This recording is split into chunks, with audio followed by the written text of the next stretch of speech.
Assalamualaikum warahmatullahi wabarakatuh. Salam sejahtera bagi kita semua. Yang terhormat Profesor Dr. Renat Insinyur Rinaldi Idros SSI. Kemudian kami dari kelompok 2A, saya Nafa Sakinah, ada Ulfia Azura, Ulfa Junira Abral, Alifa, Alafia Lestari Manurung. Pada kesempatan kali ini, kami akan membahas materi dengan judul Fase Diam pada HPLC dan SFC. Dalam dunia analisis, kemampuan untuk memisahkan suatu senyawa secara tepat menjadi hal yang sangat penting. Salah satu metode yang berperan besar dalam hal tersebut adalah kromatografi.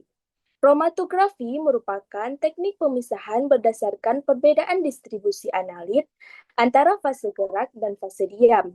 Perbedaan interaksi setiap senyawa terhadap kedua fase tersebut menghasilkan karakteristik pemisahan yang berbeda.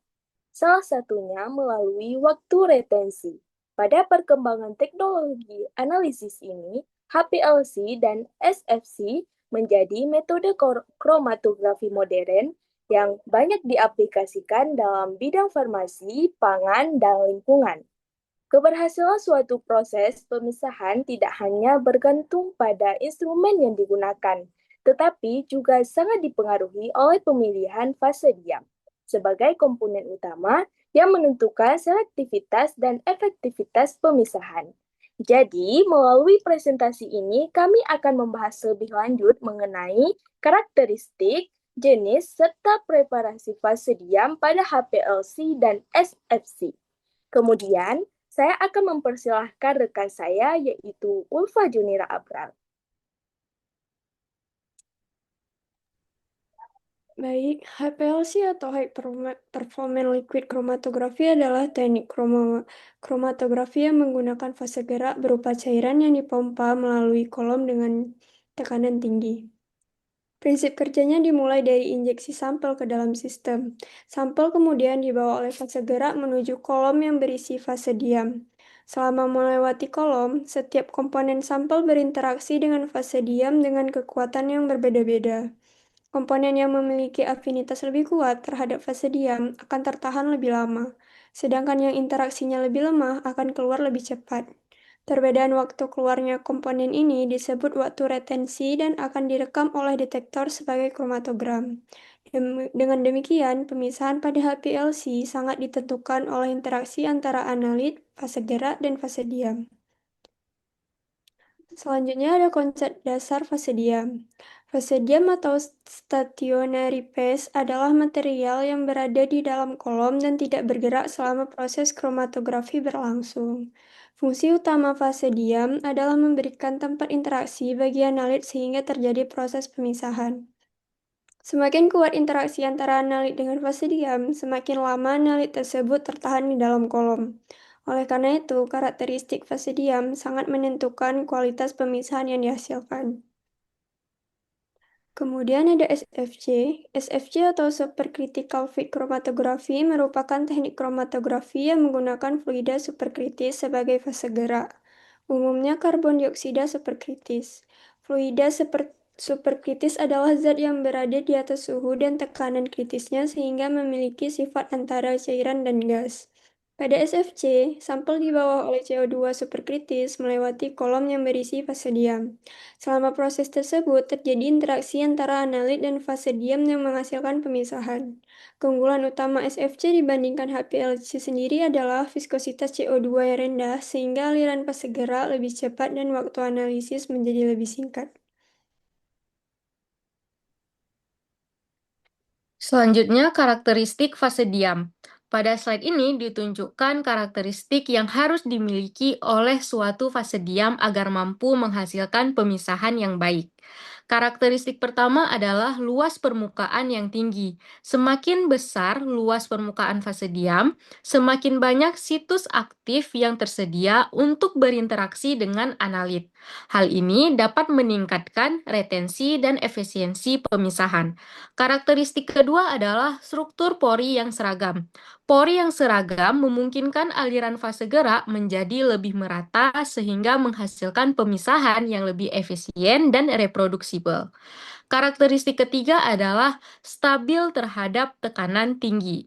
Karena HPLC bekerja pada tekanan yang tinggi, fase diam harus mampu mempertahankan bentuk dan struktur porinya agar kinerja kolom tetap konsisten selama analisis. Karakteristik keempat adalah stabil secara kimia.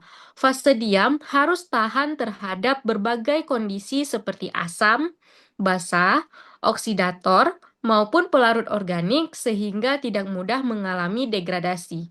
Karakteristik terakhir adalah mampu memberikan interaksi yang selektif terhadap analit. Interaksi ini dapat berupa interaksi hidrofobik, ikatan hidrogen, dipol-dipol, ionik, maupun PP. Selektivitas inilah yang memungkinkan senyawa dengan sifat yang mirip tetap dipisahkan dengan baik. Jadi, kualitas fase diam sangat menentukan keberhasilan proses pemisahan dalam kromatografi. Selanjutnya adalah fase diam pada HPLC. Berdasarkan polaritasnya, fase diam dapat dibedakan menjadi dua kelompok utama, yaitu fase diam polar dan fase diam non-polar. Fase diam non-polar digunakan pada reversed phase HPLC atau RPHPLC. Contohnya adalah C18, C8, dan C4. Ketiga fase diam ini memiliki gugus alkil dengan tingkat hidrofobisitas yang berbeda. Semakin panjang rantai karbonnya, maka sifat nonpolarnya semakin kuat. Oleh karena itu, urutannya adalah C18 lebih hidrofobik dibandingkan C8, dan C8 lebih hidrofobik dibandingkan C4. Di sisi lain, terdapat fase diam polar yang digunakan pada normal phase HPLC, seperti silika, amino, dan siano. Fase diam ini berinteraksi dengan analit melalui interaksi polar, dipol-dipol, maupun ikatan hidrogen. Di antara berbagai jenis fase diam tersebut, C18 atau ODS merupakan yang paling banyak digunakan dalam analisis farmasi karena memiliki retensi yang baik terhadap berbagai senyawa obat dan cocok untuk sebagian besar analis rutin. Selanjutnya, menunjukkan perbedaan antara normal phase dan reverse phase HPLC. Pada normal phase HPLC, fase diam bersifat polar, misalnya silika, amino, atau siano. Sedangkan fase geraknya bersifat nonpolar, seperti heksana, kloroform, atau toluen. Karena prinsip yang digunakan adalah kesamaan polaritas atau like dissolves like, maka analit yang bersifat polar akan berinteraksi lebih kuat dengan fase diam polar, sehingga tertahan lebih lama di dalam kolom. Sebaliknya, analit nonpolar akan keluar lebih dahulu. Sedangkan pada reverse phase HPLC, kondisi tersebut dibalik. Fase diam bersifat nonpolar, misalnya C18, C8, atau C4, sedangkan fase geraknya lebih polar, seperti air, metanol, atau asetonitril.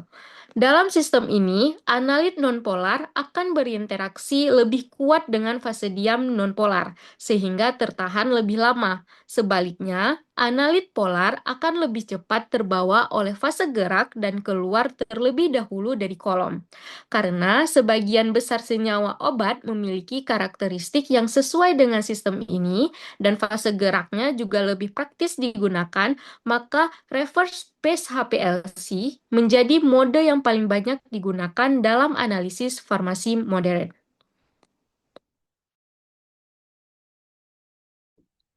Nah, selanjutnya pada slide ini menjelaskan mekanisme interaksi fase diam pada HPLC yang menjadi dasar terjadinya pemisahan senyawa.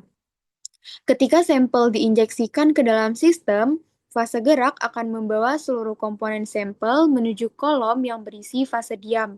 Selama melewati kolom, setiap molekul analit tidak bergerak secara terus-menerus bersama fase gerak, tetapi mengalami proses adsorpsi dan desorpsi secara berulang. Adsorpsi terjadi ketika analit berinteraksi dengan fase diam, sedangkan desorpsi terjadi ketika analit kembali terbawa oleh fase gerak. Kekuatan interaksi yang terjadi dipengaruhi oleh sifat fisikokimia analit, seperti polaritas, ukuran molekul, serta muatan. Oleh karena itu, setiap komponen dalam sampel akan memiliki afinitas yang berbeda terhadap fase diam. Analit yang memiliki interaksi lebih kuat dengan fase diam akan lebih lama tertahan di dalam kolom, sehingga memiliki waktu retensi yang lebih besar. Sebaliknya, analit yang berinteraksi lebih lemah akan lebih cepat terbawa oleh fase gerak dan keluar dari kolom terlebih dahulu. Perbedaan waktu retensi inilah yang menjadi dasar pemisahan pada HPLC. Setelah keluar dari kolom, masing-masing analit akan dideteksi secara terpisah dan menghasilkan puncak kromatogram pada waktu retensi yang berbeda. Dengan demikian, semakin kuat interaksi analit dengan fase diam, maka semakin lama waktu retensinya dan semakin lambat analit tersebut terelusi dari kolom. Next. Nah, pada slide ini ditampilkan berbagai jenis fase diam yang digunakan dalam SFC beserta karakteristiknya. Berbeda dengan HPLC yang sangat dipengaruhi oleh komposisi fase gerak. Pada SFC, selektivitas pemisahan lebih banyak ditentukan oleh fase diam karena fase geraknya berupa CO2 yang memiliki polaritas relatif rendah. Jika diperhatikan pada spider diagram, setiap fase diam menempati posisi yang berbeda dan membentuk beberapa kelompok. Pengelompokan ini menunjukkan bahwa masing-masing fase diam memiliki karakteristik interaksi dan selektivitas yang berbeda terhadap analit. Fase diam yang posisinya berdekatan cenderung memiliki perilaku retensi yang mirip, sedangkan fase diam yang berjauhan menunjukkan perbedaan selektivitas yang lebih besar. Diagram ini juga memperlihatkan pengelompokan berdasarkan material penyusunnya. Kelompok ungu merupakan fase diam berbasis silika yang umumnya memiliki karakteristik polar dan banyak melibatkan interaksi hidrogen maupun dipol-dipol. Kelompok hijau merupakan fase diam berbasis zirkonia yang dikenal memiliki stabilitas kimia yang baik dan selektivitas yang berbeda dibandingkan fase diam silika. Sementara itu, kelompok biru merupakan fase diam berbasis titania yang memiliki sifat amfoter sehingga mampu memberikan karakteristik retensi yang khas. Perbedaan selektivitas yang terlihat pada spider diagram berkaitan dengan gugus fungsional dan sifat permukaan masing-masing fase diam sebagaimana dirangkum pada tabel. Bersilika memiliki gugus silanol yang sangat polar, sehingga memberikan retensi kuat terhadap senyawa polar. Diol juga bersifat polar, namun menghasilkan interaksi yang lebih terkontrol dan stabil. Amino mengandung gugus amina yang memungkinkan terjadinya interaksi hidrogen maupun asam basa, sedangkan ciano memiliki polaritas sedang yang memberikan selektivitas yang lebih luas terhadap berbagai jenis senyawa. Berbeda dengan fase diam polar tersebut, C18 memiliki rantai alkil panjang yang bersifat nonpolar, sehingga retensinya lebih didominasi oleh interaksi hidrofobik.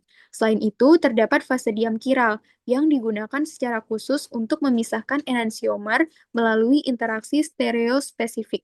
Dengan demikian, spider diagram dan tabel ini menunjukkan bahwa perbedaan gugus fungsi, polaritas, serta sifat permukaan fase diam akan menghasilkan mekanisme interaksi yang berbeda dengan analit. Perbedaan inilah yang menentukan retensi, selektivitas, dan keberhasilan pemisahan dalam metode SFC.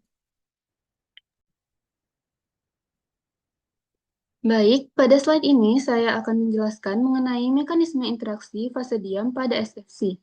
Pada supercritical fluid chromatography atau SFC, merupakan pemisahan senyawa terjadi karena perbedaan kekuatan interaksi antara analit dengan fase diam serta afinitasnya terhadap fase gerak. Saat analit melewati kolom, molekul analit berinteraksi dengan permukaan fase diam melalui berbagai gaya intermolekul yang menentukan retensinya. Semakin kuat interaksi yang terbentuk, semakin lama analit tertahan dalam kolom. Salah satu interaksi yang terjadi adalah interaksi van der Waals, yaitu gaya tarik lemah akibat fluktuasi distribusi elektron antara analit dan fase diam, yang berperan terutama pada senyawa nonpolar. Interaksi dipol-dipol terjadi antara gugus polar pada analit dan fase diam yang memiliki momen dipol permanen. Selain itu, ikatan hidrogen terbentuk antara gugus donor atau akseptor hidrogen pada analit dengan gugus aktif pada fase diam, seperti gugus hidroksil, sehingga meningkatkan retensi analit. Pada senyawa aromatik dapat terjadi interaksi pp, yaitu interaksi akibat tumpang tindih awan elektron pi antara cincin aromatik analit dan gugus aromatik pada fase diam, sehingga analit lebih lama tertahan di kolom. Sementara itu, interaksi ionik terjadi karena adanya gaya tarik elektrostatik antara gugus bermuatan positif atau negatif pada analit dengan gugus bermuatan berlawanan pada fase diam. Karena interaksi ionik memiliki kekuatan yang relatif lebih besar dibandingkan interaksi intramolekul lainnya, analit yang terlibat dalam interaksi ini umumnya menunjukkan waktu retensi yang lebih panjang. Kombinasi interaksi van der Waals dipol-dipol yang lebih panjang. Kombinasi interaksi van der Waals dipol-dipol, ikatan hidrogen, pp, dan ionik inilah yang secara bersama-sama menentukan retensi analit selama proses pemisahan pada SFC. Selanjutnya, pada slide ini ditunjukkan perbandingan antara fase diam yang umum digunakan pada HPLC dan SFC. Pada HPLC, fase diam yang paling banyak digunakan adalah C18 dan ODS yang bersifat nonpolar, sehingga mekanisme pemisahannya didominasi oleh interaksi hidrofobik. Karena sifatnya yang relatif universal, kolom C18 sering menjadi pilihan pertama dalam pengembangan metode analisis. Berbeda dengan HPLC, SFC lebih banyak menggunakan fase diam polar seperti silika, diol, amino, vinyl, dan kolom kiral. Akibatnya, pemisahan pada SFC tidak hanya bergantung pada hidrofobisitas, tetapi juga melibatkan adsorpsi, interaksi dipol, ikatan hidrogen, interaksi pp, bahkan interaksi ionik. Hal ini membuat SFC memiliki selektivitas yang lebih tinggi dan sangat baik untuk pemisahan senyawa kiral. Jadi, perbedaan utamanya adalah HPLC lebih bergantung pada interaksi hidrofobik dengan kolom C18 yang bersifat universal, sedangkan SFC menawarkan variasi interaksi yang lebih banyak sehingga selektivitas pemisahannya lebih tinggi. Selanjutnya, pada slide ini merupakan perkembangan terbaru mengenai fase diam dari tahun 2021 sampai 2026, yang mana pertama ada biosilika, yaitu biosilika dari diatom mulai dikembangkan sebagai fase diam alternatif dan menunjukkan efisiensi yang mendekati material komersial. Hasil risetnya, struktur pori nano cangkang diatom terbukti memiliki luas permukaan spesifik yang masif. Bukti ilmiahnya memberikan daya pemisahan senyawa dan nilai resolusi atau RF yang setara dengan silika gel komersial. Yang kedua, silika mikrosfer modern. Perkembangan silika mikrosfer dengan ukuran partikel lebih kecil dan pori yang lebih seragam mampu meningkatkan efisiensi kolom.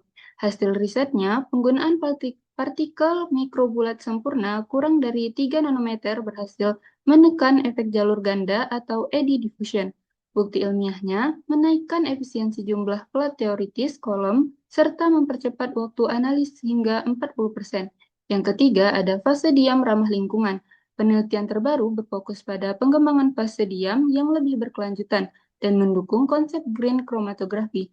Hasil risetnya, sintesis material menggunakan komposit berbasis biomasa alam seperti polimer resin dan tanah diatomik. Bukti ilmiahnya mampu beroperasi stabil menggunakan elemen ramah lingkungan sehingga menekan limbah pelarut organik beracun. Selanjutnya, Baik, selanjutnya ada beberapa nilai aplikasi dalam analisis farmasi. Yang pertama, ada pengembangan dan validasi metode analisis obat. Yang kedua, penetapan kadar bahan aktif dan impunitas. Yang ketiga, pemisahan senyawa kiral ataupun enantiomer. Yang keempat, pengujian mutu bahan baku dan produk farmasi. Dan selanjutnya yaitu mendukung analisis yang lebih cepat, selektif, dan ramah lingkungan melalui inovasi fase diam modern. Selanjutnya, dari paparan materi kami, dapat disimpulkan bahwa fase diam merupakan komponen utama yang menentukan keberhasilan daripada HPLC dan SFC. Yang kedua, silika merupakan material yang paling banyak digunakan sebagai bahan dasar diam. Kemudian yang ketiga, HPLC umumnya menggunakan fase diam C18, sedangkan SFC lebih banyak menggunakan fase diam polar dan kiral. Selanjutnya, interaksi antara analit dan fase diam menentukan waktu retensi dan selektivitas pemisahan. Dan yang terakhir yaitu pengembangan terbaru berfokus pada biosilika, silika mikrosfer modern, dan fase diam yang lebih ramah lingkungan. Selanjutnya, ada beberapa referensi yang kami ambil dari materi-materi yang kami paparkan tadi. Jadi, cukup sekian dari presentasi kelompok kami. Wassalamualaikum warahmatullahi wabarakatuh.